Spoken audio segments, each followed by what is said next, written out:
जयपुर की तरह जयपालगुड़ी, बेंगलुरु की तरह वीरभूम के लोग भी आगे बढ़े। জলপাইগুড়ি হবে জয়পুর আর বীরভূম হবে বেঙ্গালুরু। বিহারের মতিহারিতে জনসভায় বিভিন্ন প্রসঙ্গে বক্তব্য রাখতে গিয়ে বঙ্গে উন্নয়নের আশ্বাস দিলেন প্রধানমন্ত্রী নরেন্দ্র মোদী। বলেন, জয়পুরের মতো পর্যটনে উন্নয়ন হবে জলপাইগুড়িতে। কেষ্টমণ্ডলের এলাকাতেও প্রভূত উন্নয়নের প্রসঙ্গ তোলেন তিনি।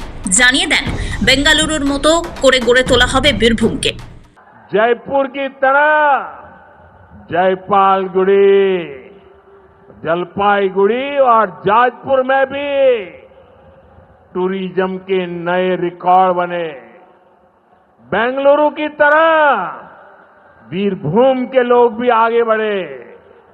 भाइयों बहनों, पूर्वी भारत को आगे बढ़ाने के लिए हमें बिहार को, आज बिहार में इतनी तेजी से काम इसलिए हो रहा है क्योंकि केंद्र और राज्य में बिहार के लिए काम करने वाली सरकार है।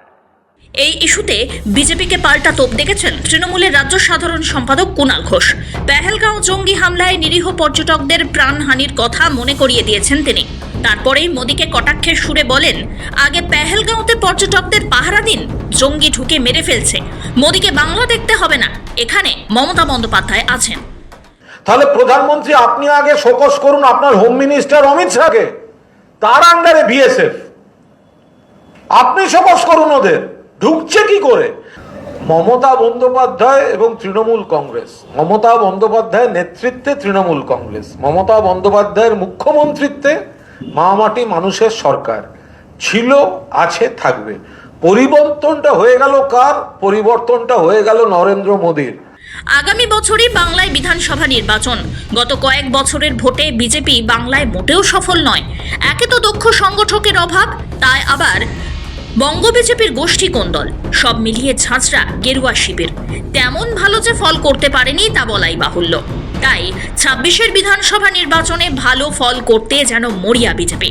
সেই কারণে রাজ্যের শাসক শিবিরের দেখানো পথে বাংলার উন্নয়নকে হাতিয়ার করে বাজিমাতের চেষ্টা গেরুয়া শিবিরের।